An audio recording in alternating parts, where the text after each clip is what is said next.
Now at 7 o'clock, City Council unanimously votes to codify Portland as a sanctuary city and implement a new Protect Portland initiative. We'll explain what that all means coming up in a live report. Plus, new video showing even more break-ins as a suspect arrested and charged back in April faces new charges. And we're having a little fun on the Sunrise Show this morning. Oh. Is that Richard Simmons? I guess they can't call it the Richard Simmons costume. Oh, goodness gracious me. That's a scary mask. All this to tell you that there are great costumes to be had, and you won't spend a lot of money if you get them at Goodwill. We're going to have a live report from Corey Johnson, who's playing dress up this morning, just a couple of weeks before the great Halloween holiday.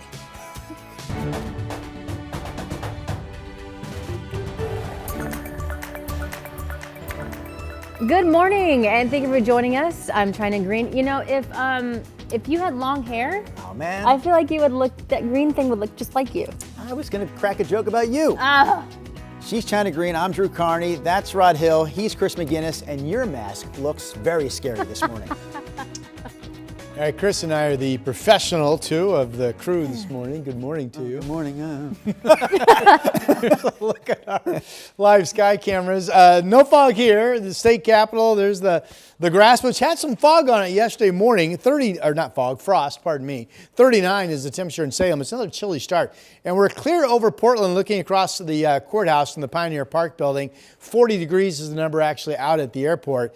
And getting close to the airport, here we go. This is the one camera that's now showing some increasing fog. Here's the I-5 bridge. There's the Columbia River. This will be moving south into the Delta Park area in Jantzen Beach, where you can see it's quite cloudy. It's 38 at Pearson Airfield. So a mixed bag of some fog. We could still see increasing fog pockets over the next hour. We'll see if that happens or not. Otherwise, it'll be sun, about 40 out the door. Partly cloudy and dry this afternoon, 55 at noon, and getting up to about 60 or so when the kids get out of school. Winds will be light. Here's Chris. Haven't found a ton of fog, but one spot that's really foggy right now is up in North Portland. This is I-5 up near the Expo Center. Kind of tough to see. Obviously, the camera's several dozen feet over the roadway here, but there's your southbound I-5 drive. So folks hitting the brakes as they cross the interstate bridge and roll down through Kenton. This is what it looks like on the Vancouver side as the cars slip southbound and then head right into the fog bank there over the Columbia River. With that in mind, that's our biggest slow spot right now, just shy of 20 minutes to get you in from Main Street to the Fremont Bridge. Over on the east side, Banfield, there's your westbound I-84 commute. That's certainly tightening up as well, coming in from the Gateway District.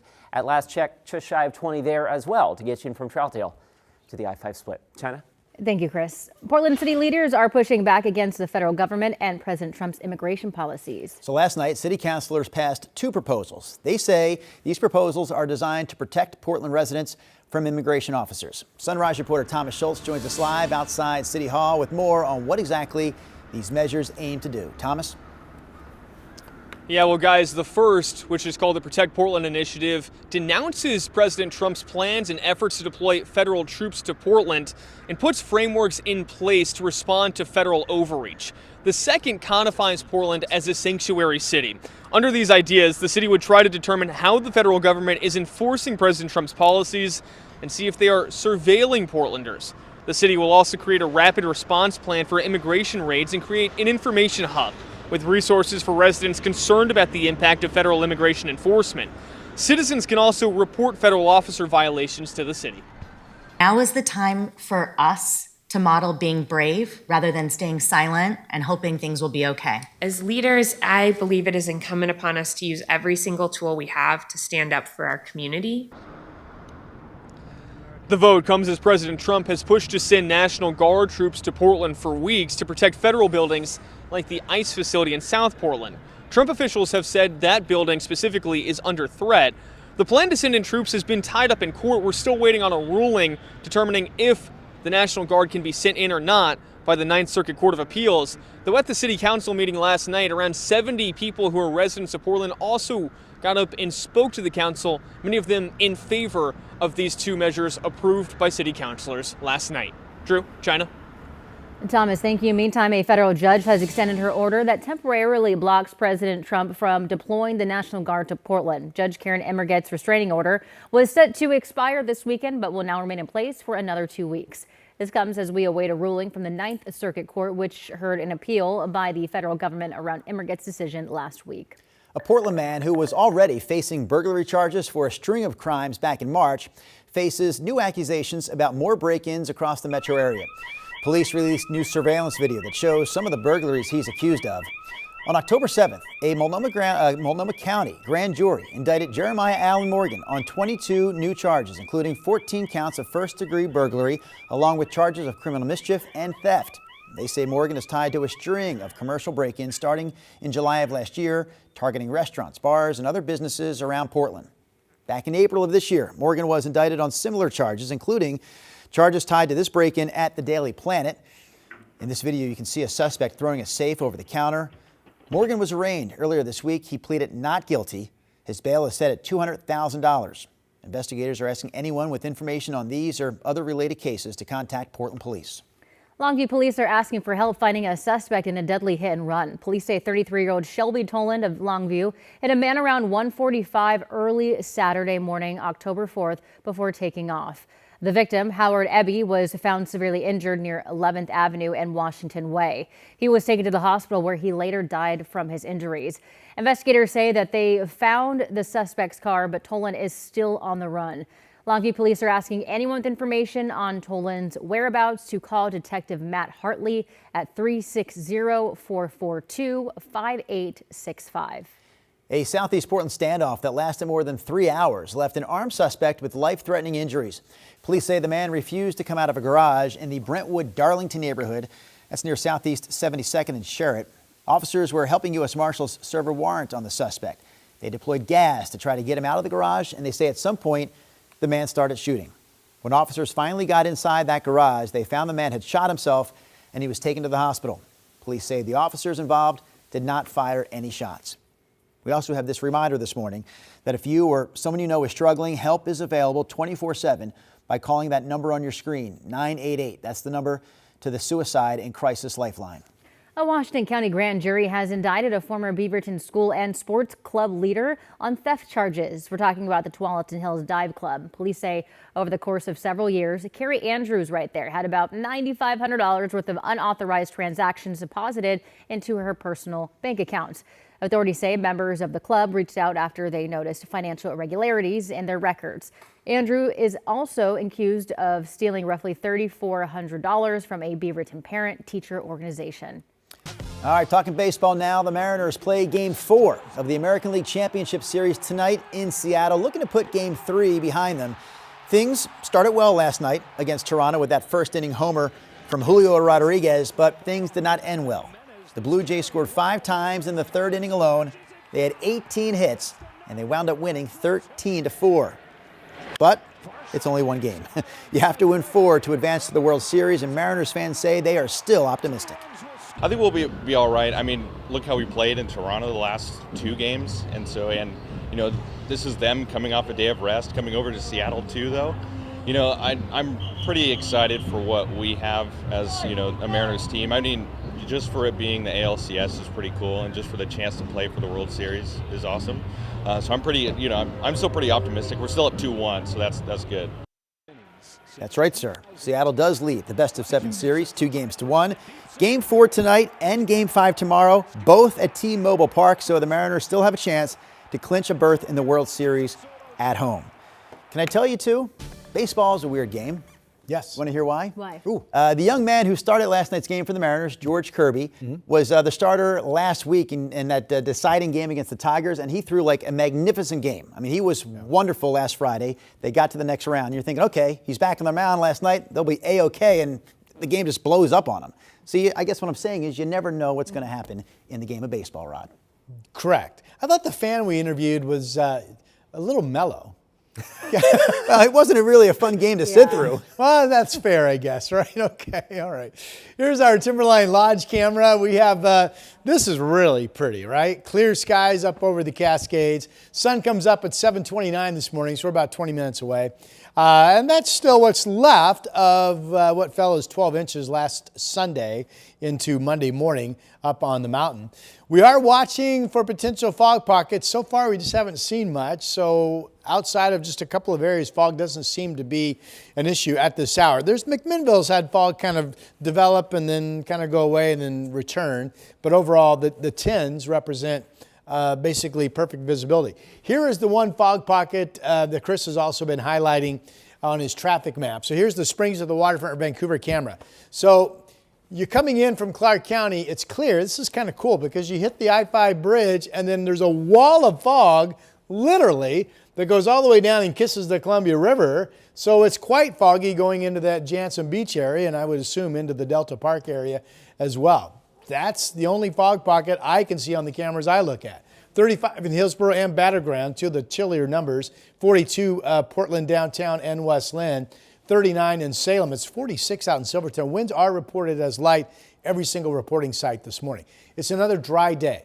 We'll have the fog, otherwise a sunny start. And then you have partly cloudy skies with some increasing cloudiness in our skies this afternoon, but still really nice. And we expect to be above 60 from Kelso all the way down to Eugene. Low 60s, sunny day over in Central Oregon today as well.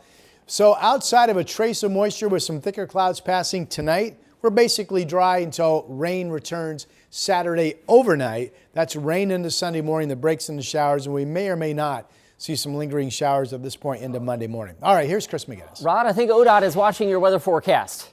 Here you go. Here's the reader board. Low visibility. Use caution. Turn on lights. Hopefully the drivers out there are obviously paying attention to that. There's the drive through North Portland. To Rod's point, this is up near the Expo Center. Now, granted, this camera's, a good 25, 30 feet over the ground, but obviously the fog looks thick, and so too does the traffic right now. So that drive out of Clark County and through North Portland is a bit slow, 20 minutes to get you in from Main Street to the Fremont Bridge.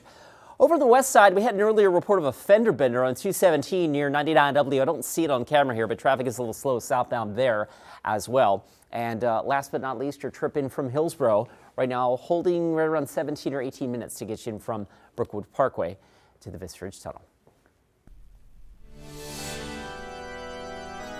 We're at Goodwill Industries this morning talking all things spooky costumes at Goodwill and affordability. We'll break it all down, plus what costumes are right here still in the store coming up.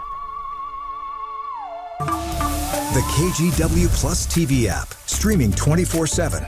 Local news from the team you trust on your time. Track how the weather will impact your day. Certainly becoming increasingly hazardous. Extended, continuous coverage of breaking news live from the scene. That snowpack is still heavy. Go deeper with in-depth interviews and exclusive reporting. All the local news you need, live or on demand. KGW Plus. Download on your TV and watch for free.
The KGW Plus TV app, streaming 24/7. Local news from the team you trust. Track how the weather will impact your day.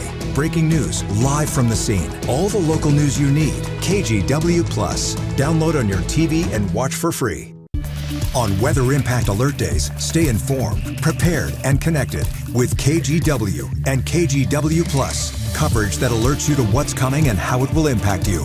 Watch extended weather coverage on KGW Plus. Yes, we know Halloween hasn't even arrived yet, but we still have to tell you about our great toy drive this year because now is the time for people to sign up to help us collect toys this year. If you own a local business, if you're part of a local organization and you can help us out, please do so. Go to kgw.com/toy, and when you sign up to collect, we will send you the official Great Toy Drive collection kit.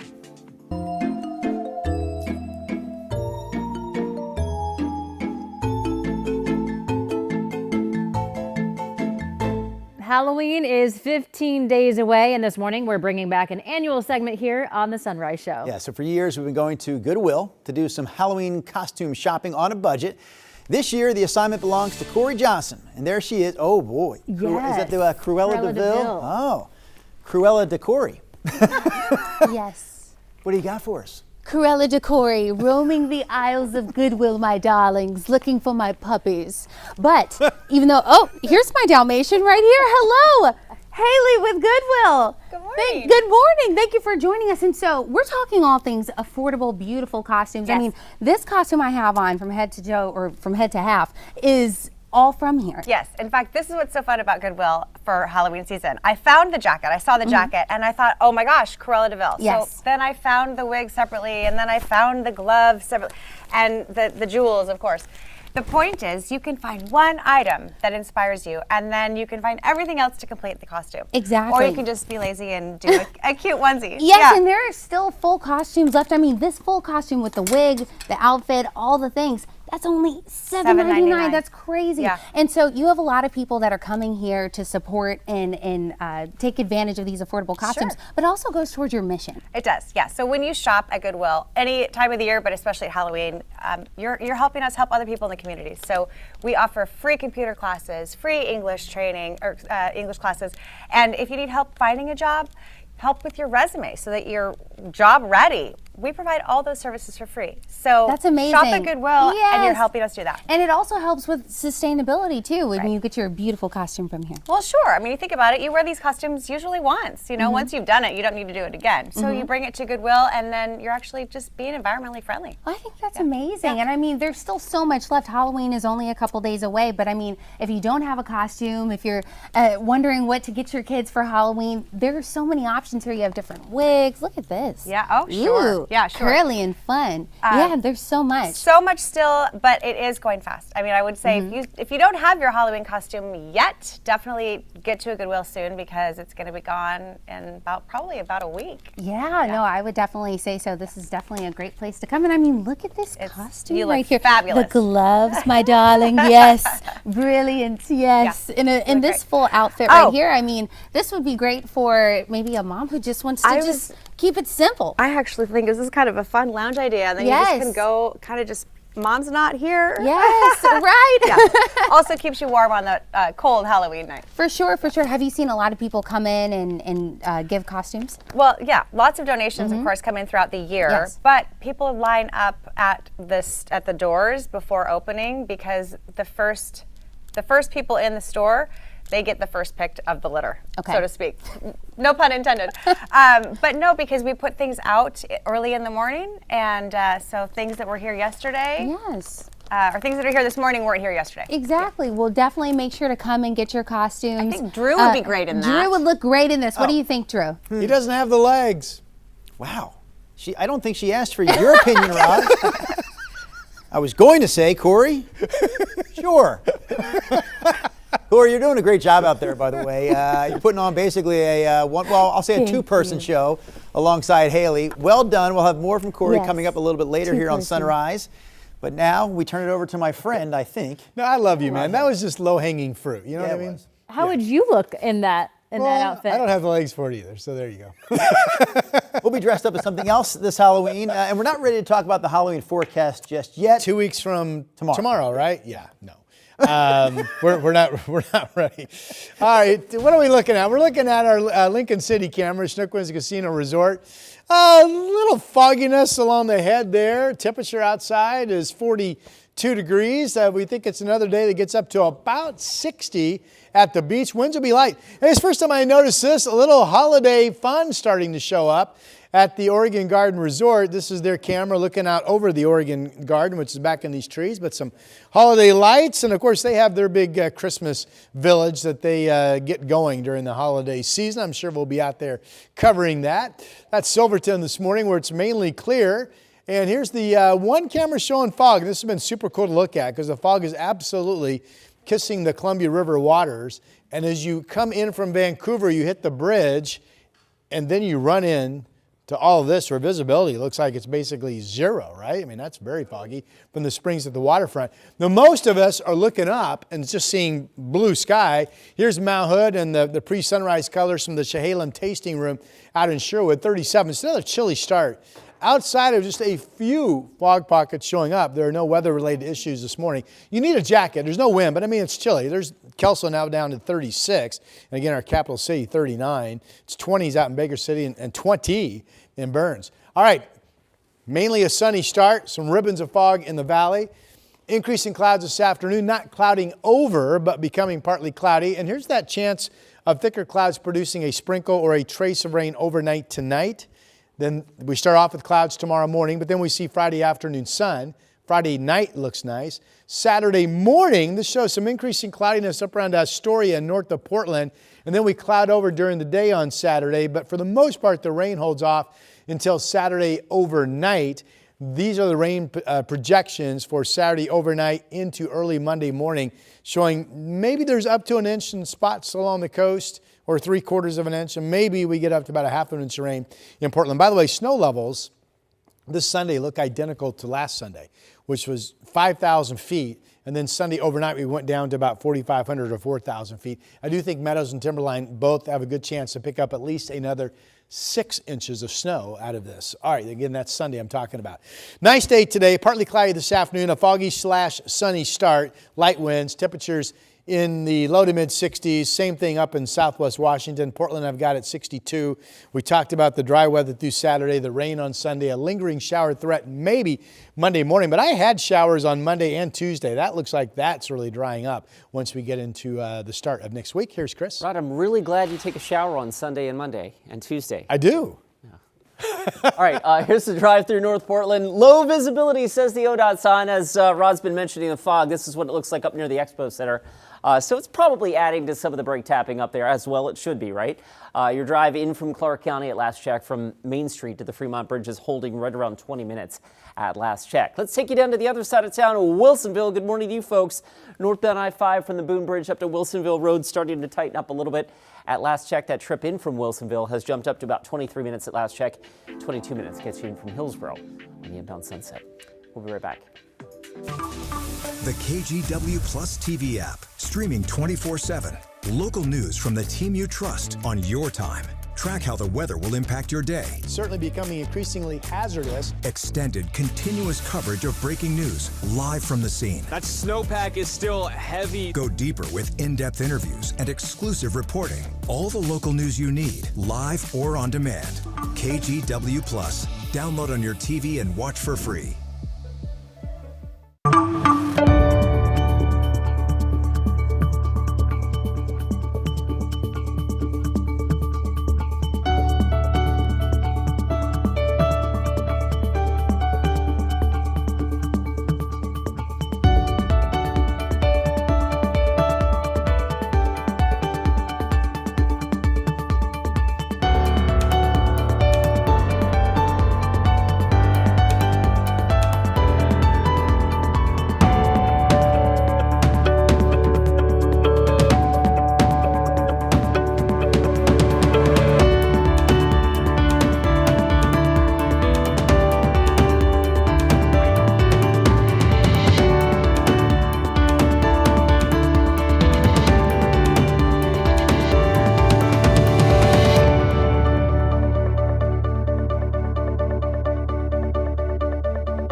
On Weather Impact Alert Days, stay informed, prepared, and connected with KGW and KGW Plus. Coverage that alerts you to what's coming and how it will impact you. Watch extended weather coverage on KGW Plus. The KGW Plus TV app, streaming 24/7. Local news from the team you trust. Track how the weather will impact your day. Breaking news live from the scene. All the local news you need. KGW Plus. Download on your TV and watch for free. This is week 3 of the government shutdown, with the Trump administration saying more than 10,000 government workers could soon be getting layoff notices. For now, though, a federal judge has blocked the administration from firing those employees. NBC's Alice Barr has more for us from Washington, D.C.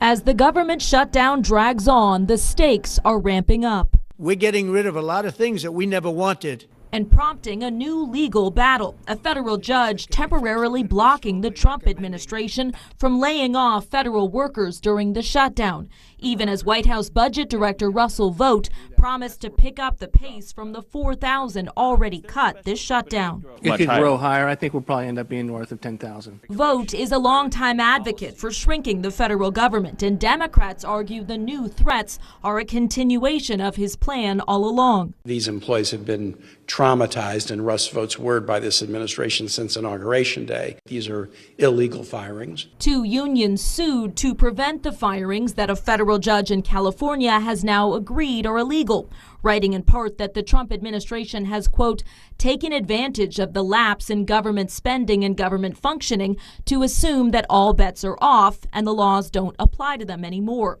As the fight grows from the courts to Capitol Hill, where Democrats and Republicans are deadlocked over how to reopen the government, everyday people are suffering. Food banks seeing a surge in need. Workers at this one in Alabama describing the struggles of one federal worker family. They're not getting a paycheck, and this has never happened to them before, and they were embarrassed and humiliated and terrified. Real-world impacts with no end in sight. In Washington, Alice Barr, NBC News. Coming up at 7:30, the latest on the member of Portland's unprecedented brass band, who federal officers arrested during a protest outside the city's ICE facility.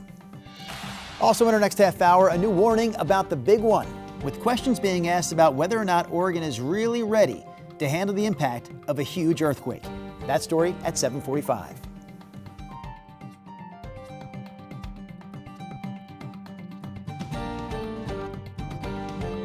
The KGW Plus TV app, streaming 24/7. Local news from the team you trust. Track how the weather will impact your day. Breaking news live from the scene. All the local news you need. KGW Plus. Download on your TV and watch for free.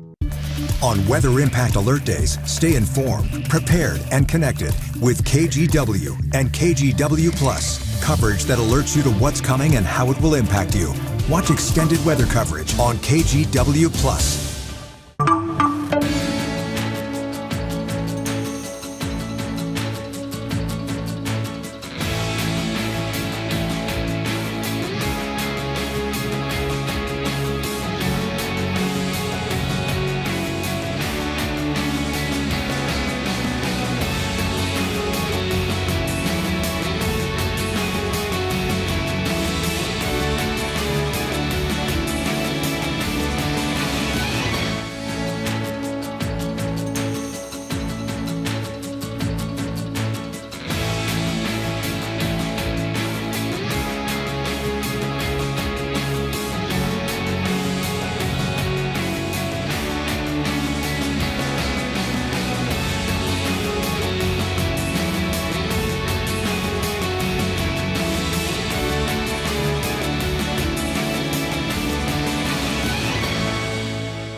We have now issued a weather impact alert. We could expect conditions in some parts of our area to change drastically pretty soon, right? And very quickly, yes.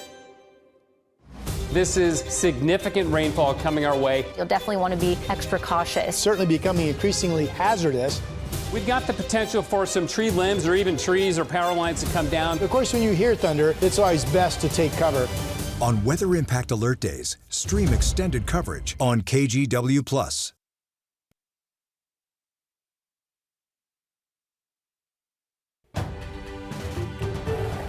We are coming up on 7:29 on some cases of foggy Thursday morning drive. This is what it looks like up near Lombard, I-5 southbound. Of course, the ODOT reader board spells it out for you. Low visibility in some cases, and that is probably adding to some of the slowing out of Clark County this morning. This is live up near the Expo Center. So that's one patch of foggy roadway. The drive right now, 22 minutes to get you in from Main Street to the Fremont Bridge. Over on the west side, the headlights are on for that eastbound drive coming in from Murray Boulevard. At last check now, we're approaching 30 minutes from Hillsborough to downtown. Rod? All right, thanks, Chris. So far, we are not seeing much fog, but we could still see fog pockets develop quickly between now and 8 o'clock, 8:15 or so. To this point, though, it's great visibility coming into downtown Portland this morning. Chris showed you North Portland, and here's where the fog starts right as Southwest Washington commuters hit the beginning of the interstate bridge, and then it's really dense across the river into the Jansen Beach area. Kind of a cool live shot from the springs at the waterfront. If you don't have fog, you have sun. We'll be partly cloudy and 62 this afternoon.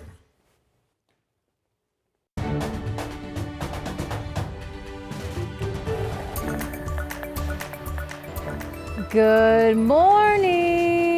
The Oregon Zoo celebrated a very special birthday yesterday. Lincoln, the sea otter, turned 8. Yeah.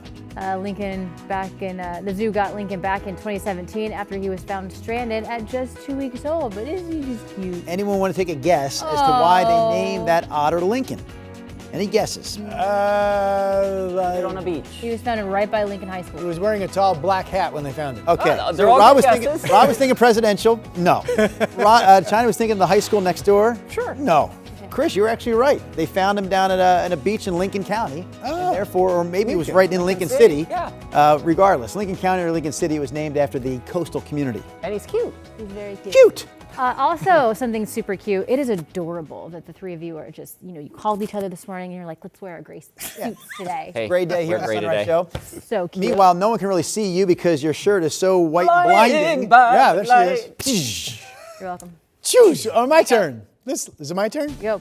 I'm going to go. Let's show you a sky camera. Here's Chehalis Tasting Room out in Sherwood. You can see maybe a little bit of shallow fog laying down, but basically, sun is now up, by the way, for a couple of minutes. We're waiting for it to get up over the Cascade Range, but that is a beautiful clear sky. Looking at Mount Hood, 37 degrees. It's chilly out again, so, warm jacket on your way out the door this morning. Good visibility coming into downtown Portland. Thought we would have kind of scattered or checkered fog pockets around the area this morning. We simply do not. There is some fog, but overall, most of you are just waking up to sunny skies. 40 out at PDX, 55 at noon. It'll be partly cloudy instead of clear this afternoon. Still really nice. Not much of any wind, and forecasting a high of 62 at 5 p.m. Here's Chris. Yesterday was great. Today looks good too. And the drive found the fog. This is I-5 through North Portland. There's the ODOT reader board. Low visibility. Use caution. It's been on and off. It hasn't been always that thick, but in some cases it moves around a little bit. So it's adding to some slowing for that southbound I-5 drive right now from Clark County. That has jumped up to 24 minutes now at last check. Main Street to the Fremont Bridge. Over on the west side, we'll take you out to the Sunset. This is out near Murray Boulevard. The headlights coming right into your living room. That's the eastbound drive, and that too is starting to tighten up even more so than from our last check. Almost 30 now, Brookwood Parkway to the Vista Ridge Tunnel. China. Thank you, Chris. Our top story here at 7:30. Judge Karen Emerget has extended her order to temporarily block the deployment of the National Guard to Portland. The restraining order was set to expire tomorrow, but will now stay in place for another 2 weeks. So we got that ruling yesterday, but we continue to wait for a ruling from the Ninth Circuit Court of Appeals. A 3-judge panel from the Ninth Circuit heard arguments last week about whether or not Judge Emerget's temporary restraining order should be allowed in the first place. If they decide to overturn her order, that would clear the way for the deployment of the National Guard to Portland to help protect the city's ICE facility. Now, we thought that decision would come pretty quickly last week, but again, there's been no updates at all this week from that 3-judge panel. We spoke to a law professor at Willamette University who says not to worry, that the judges understand the urgency and public interest in the case, but it does take time to come to a decision. Just like with trials, the Ninth Circuit, now obviously sometimes they have to issue a quick order, but normally it's very stately and everyone sort of thinks about it and takes their time. So there's tremendous pressure on this 3-judge panel to get a decision out, and not just a yes or no, but of course a written decision. And if there is going to be a dissent, in other words, if all 3 judges on that panel do not agree, then there's going to be a majority and a dissent. Once the judges make their decision, that written order will appear on the court's website. After that, we'll likely see a flurry of legal filings. But during yesterday's hearing, Judge Emerget also set the stage for a 3-day trial later this month. The trial will focus on 2 issues. Does President Trump have the authority to deploy the National Guard, and do his actions infringe on Oregon state sovereignty? And that trial is set for October 29th. We also have an update this morning on a member of Portland's unprecedented brass band who federal officers arrested during a protest outside the ICE facility this past weekend. Oriana Carroll is charged with assaulting a federal officer. The U.S. Attorney's Office says Carroll interfered with another arrest, then kicked and bit an officer while she was being detained. Carol's bandmates, on the other hand, paint a different picture. They say Carol was just playing the clarinet at the protest when an agent charged and held her against the fence. Carol is out of jail this morning while she waits for her next court appearance. Portland police are looking for a video that could help them figure out who shot and killed the woman in Northwest Portland. Last Saturday morning, authorities discovered the body of Crystal Pendergraph in her car on Kearney Street. They're now asking anyone living or working between Northwest 19th and 24th and between Gleason and Pettygrove to upload surveillance video that they might have between 5:50 and 6:30 a.m. that morning. Crime Stoppers of Oregon is also offering up to $2,500 for information leading to an arrest. 53-year-old Chad Westover, you see there on your screen, has been found guilty of second-degree murder in the kitchen knife stabbing death of a local mail carrier. The deadly confrontation between Westover and Tristan Thomas happened last September at an apartment complex on Southeast Sunnyside Road. Westover's sentencing is set for next month. An 18-year-old involved in a deadly crash on Savi Island that killed his 17-year-old passenger has avoided jail time. Aiden Hurd was sentenced to probation for driving a UTV that flipped, killing Ava Cruz. Hurd admitted to drinking alcohol before the crash and pleaded guilty to criminally negligent homicide. Ava's family later made a request for leniency and asked the judge for rehab over punishment. As Ava's mother has stated repeatedly, and I want to encompass her own words, since the moment that this tragedy happened, Aiden Hurd has acted with honesty, accountability, and integrity and remorse and respect to their family. Hurd's sentence includes 5 years probation, 400 hours of community service, and the permanent loss of his driver's license. A cultural celebration coming up this weekend in Southeast Portland will bring together members of a local Indigenous tribe. It's part of an event series that highlights Indigenous stories and Oregon's history through art and music. Sunrise reporter Corey Johnson joins us live with one of the details on the significance of the event. Good morning, Corey. Good morning, China. Drew, the Oregon Origins Project is launching its new season with a performance that's called Earth and Heart. And so it marks the first time that the Nez Perce tribe culture bearers are gathering in Portland over the last couple of decades. It's the first time since they've done that in a long time. Now, they're going to be sharing language, music, traditional stories that tie their heritage to Oregon's land. Oregon Origins works to bring artists and communities together through creative projects focused on heritage and belonging. Now, organizers say the performance will feature songs and storytelling as part of a statewide effort to keep Indigenous traditions alive and also rethink how tribal lines have been defined over time. Organizers say this event will help to shed light on the treaty lines made in 1855 and the effort toward inclusivity, since Nez Perce is technically considered an Idaho tribe rather than Oregon. Typically, you know, when things are done with tribes, it's tribal Oregon centric, and it often cuts out us because of those false lines that really don't mean anything in terms of the culture and the way we relate to this landscape. And that event is set for Saturday at 6 p.m. It'll take place at Reed College, and it is pay what you can donations, but those proceeds benefit the Oregon Origins Project and future events that they are set to host. I spoke with organizers earlier in the week, and they tell me there are still a few tickets left that are available that you can get at the door at the event that night. Drew, China. All right, Corey Johnson with the latest for us there in Southeast Portland. Meanwhile, we're also talking about what's happening at the zoo today. Woo! You know what's happening at the zoo? The squishing of the squash. It's an annual event up there. It's happening again at 11 o'clock this morning.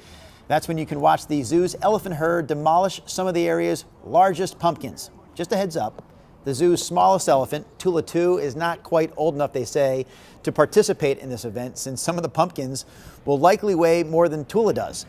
The zoo says it is planning to give Tula a smaller pumpkin behind the scenes. So there you go, the squishing of the squash. But I hope they videotape Tula, because she's still so young, and to just see her do her thing with the little pumpkin. It'd be so cute. I mean, she's the big draw, right? She is the big draw there at the zoo right now. Are we trying to protect her psyche by not putting her in a position to not be able to squash the large? Well, I think the elephants they don't really worry about what's going on around them at the time, Rod. They were just like going wild on those pumpkins, so probably not good to have a baby in the middle of that crazy. Well, yeah, you're a wiser man than I am. That makes sense. All right. Should be a good day to be out at the zoo. We're going to be all dry. It won't be clear this afternoon, but partly cloudy, but no wind. and some sun up in the West Hills will make it feel good. We're starting off with clear skies up at Timberline. Still some snow on the ground from what fell last Sunday, and there will be more snow up at the lodge this coming Sunday. If you want to go up and play in the snow, there could be at least another 6 inches of fresh snow on the ground Sunday morning into the afternoon. That's this coming weekend. Right now it's 38. Calm winds, so really a delightful morning up there. Here's our state capital. We have no frost and no fog, just beautiful clear skies. 39 is the temperature. There's the rising sun now, good visibility from the Wells Fargo camera. 40 is the temperature there. Other temperatures. I really got fooled this morning when I saw the temperatures were right with the dew points this morning and no wind. I thought we'd have fog pockets kind of pop all over the place, and we simply have not. But it is chilly. 34 Battleground, 36 Scappoose, Hillsboro in the mid-30s, 39 out in Gresham and Troutdale, where you folks have no wind for the first time in several mornings. We saw our state capital, 39 in Salem and 37 out in Dallas. Weather map for today, just sunny blue up over the Cascades and central and eastern areas. I believe this will be the warmest day of the week so far for you folks in Sun River, Bend, and Madras, getting up into the 60s. We'll be 60 or better from Kelso down to Eugene, and still about 60 to upper 50s at the coast. Again, everybody's dry.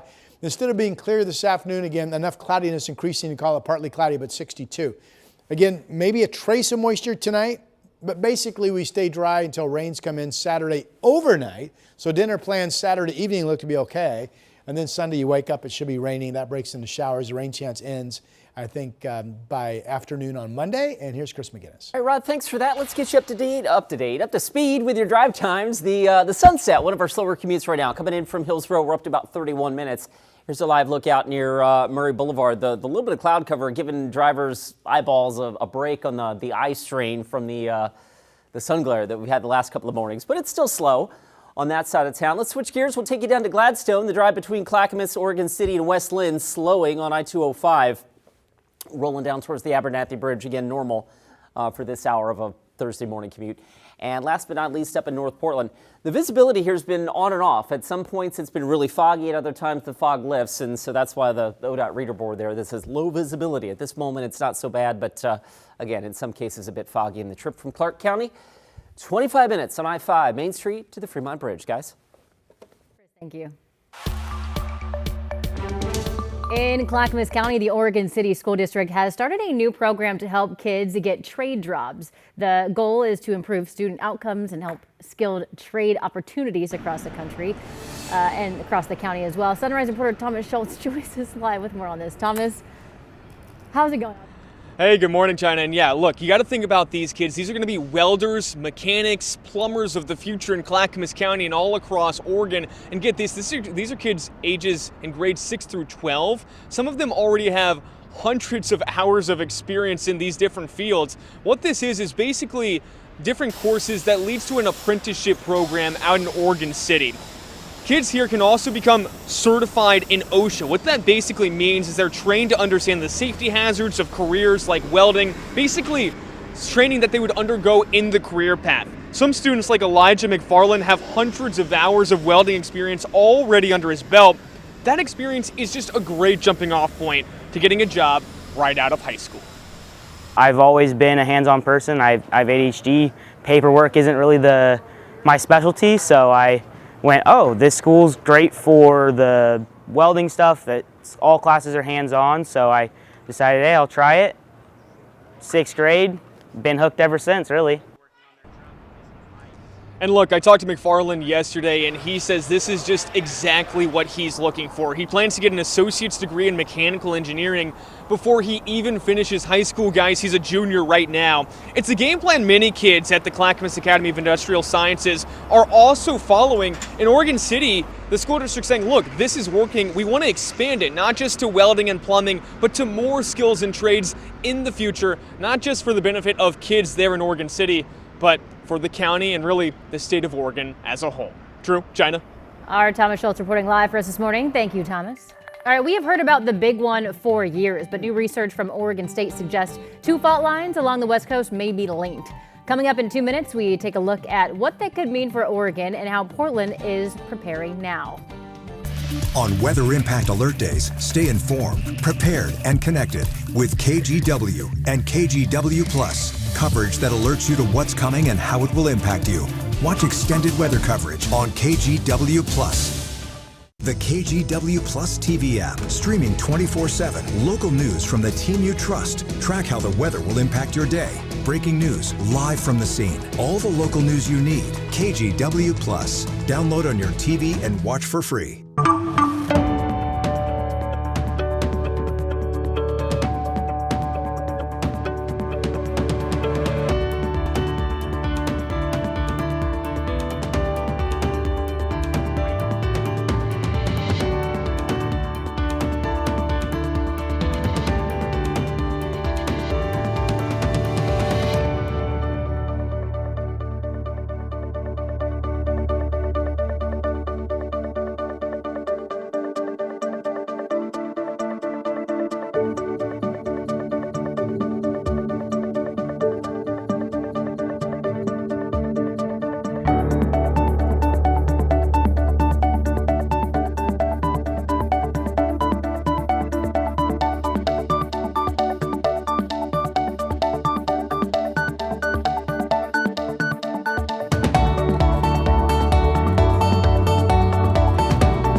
Issued a weather impact alert. We could expect conditions in some parts of our area to change drastically pretty soon, right? And very quickly, yes.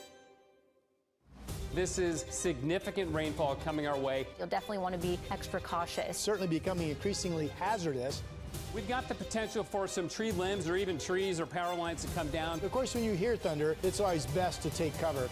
On Weather Impact Alert Days, stream extended coverage on KGW Plus.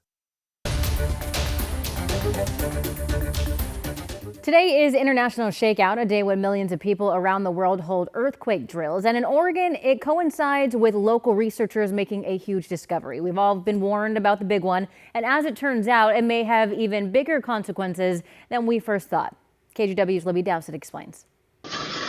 Many Californians are used to hearing about earthquakes. It's going to happen when it happens. You know, they can predict the weather. They can't predict an earthquake. Even Oregonians have heard warnings about the big one for years. Ignorance is bliss. So I'm not super concerned with it. I feel like I've heard that so many times and nothing's happened. But a new theory from Oregon state researchers that two fault systems along the West Coast may be synchronized and could trigger each other has Portland emergency managers considering their own resilience plans. Now that we know more about how it could also trigger potentially both large and small earthquakes along the coast down south, that could potentially have an impact of how and when and who gets here to help out. Portland Resilience Officer Richard Nerwal says people need to stock up now with at least 2 weeks of supplies and get to know their neighbors because immediate help may be hard to find. It's not city officials, it's not FEMA, it's not emergency managers. The first help you'll receive is likely from your neighbors. After the dust settles from an earthquake, Portland has designated 50 sites around the city called Basic Emergency Earthquake Communication Nodes, also known as beacons. Volunteers will come here and set up communication centers. KGW's beacon site is right here at Lincoln High School's football field. Emergency managers say it's also important to build some muscle memory with drop, cover, and hold earthquake drills. If you cannot find a table to get under, cover your head with something you can find. If you're walking out and if you have a laptop, use your laptop to cover your head. Emergency coordinators at the state level say if the Cascadia subduction zone experiences a full rupture of 9.0 in the next 30 to 50 years, it's going to affect Northern California, Oregon, Washington, British Columbia, Alaska, Hawaii. This is not like a crustal earthquake, which is 10 to 30 seconds. This is minutes long of slow rolling waves that are coming through. So practice and preparation are the best ways to get through it. Because we want people to survive and be healthy afterwards. And the Great Oregon Shakeout starts at 10:16 later this morning and will be going on at schools, offices, and at homes. You know what the 1016 represents, Rod? October 16th? Yeah. Thank That's you. All. That's all. Now, there was a part of that story. Did you guys catch this? It was one of the first sentences in that story. And it said, and I requote, Hold on. well, they can predict the weather. They being you. Did you guys catch that? Okay, I move on. Here's a look at our satellite We picture. dedicate a good, I'll say 40% of our show to you predicting the weather, so I hope you can. I heard that as I'm walking in the studio, and I turned and I said, well, this is a good story. All right, here's a look at our clouds up to our northwest. This band of clouds increases overnight tonight. Already doesn't look as impressive. If you were watching yesterday morning, this looked impressive. So this is what may or may not bring. It's just a trace of moisture overnight tonight into early tomorrow morning. We've decided, and Matt made the same choice, it's not worth even putting a raindrop on the 7 day. So basically, we're dry until rain kicks up Saturday overnight. So we still have some dry weather, some dry days coming, including today. It's mainly clear across our state. I really got fooled this morning thinking we would have kind of scattered areas of fog, and we simply have not. We've had that one fog pocket that at times is pretty thick up along the Columbia River. We've had some fog out toward McMinnville. That's been about it. We're all clear out in the Wasco County area. This is the Oregon Veterans Home camera at the Dalles looking at the Columbia. Not reporting a temperature, but you guys have one. The winds today will be fairly light. It should be a beautiful day. You'll be up into the 60s out in the Dalles. All right, also clear over much of central Oregon. There is some snow on the Three Sisters looking from Aspen Lakes Golf Course in the Sisters area. Nearby or to the south, Sun River Resort shows fog this morning, up in elevation a little bit from the Sisters area. There we have a couple of our goats on the move. We brought you the story that if you go to the zoo today, is there a time on that? Do we know, Drew? I guess at some point today, the squishing of the squash, 11 a.m. If you're at the Oregon Zoo, 11 a.m., they'll have the elephants out squishing the squash. So that's not easy to say. So that'll be kind of fun. Beautiful sunshine over the West Hills this morning. 43 a number. 36 up in Kelso. Salem 30 and 36. We've got 20 this morning at Baker City and Burns. All right. So dry today. It won't be this afternoon. We'll see some increasing cloudiness, but partly cloudy and nice. This is the rain coming in Saturday night into Sunday morning that breaks into showers during the day Sunday. This shows 3/4 of an inch to about an inch along the north coast, and still thinking maybe we could get up to 1/2 of an inch of rain in Portland and Salem. All right, let's get back to today, a nice day. Increasing clouds, but well, maybe you folks in Astoria cloud over at some point this afternoon, but you should stay dry during the day. 59 degrees, light west winds. Valley forecast becoming partly cloudy with some increasing clouds, just not seeing much in the way of fog. Light winds, mid-60s. We've got that fog along the Columbia River. So far, that's about it. Longview 63, and you're in the mid-30s this morning, so that's a nice warm-up for you. Here's a 7-day, all dry through Saturday. Kind of a mixed bag of some cloudy periods and sun. The rain on Sunday breaking into showers. And now there may or may not be a lingering shower Monday morning. It looks like we dry out Sunday more quickly than I was thinking. I have all dry on Monday afternoon, Tuesday, and Wednesday, and here is Chris. Rod, we've got some fog, we've got some shade, we've got some sun. Pick your poison here. Let's start off with the drive through North Portland, which has been one of the foggier stretches of freeway anywhere on the system, really. The drive from Clark County right now, 26 minutes to get you in from Main Street. North Portland is, again, has been kind of ground zero here for the fog this morning. Outside of that, to Rod's point, not a whole lot of widespread fog, but certainly some slowing. On the Sunset inbound now, we're up to about 36 minutes to get you in from Hillsboro. And at last check over on the east side, man, look at that blinding sun for the eastbound I-84 commute. This is out near 82nd Avenue. Westbound drive now up to about 30 minutes to get folks in from Troutdale. Guys? All right, thank you, Chris. Well, ground is broken on a new affordable housing community in Lake Oswego. Still to come here on the Sunrise Show, a look at the amenities in place to help support residents.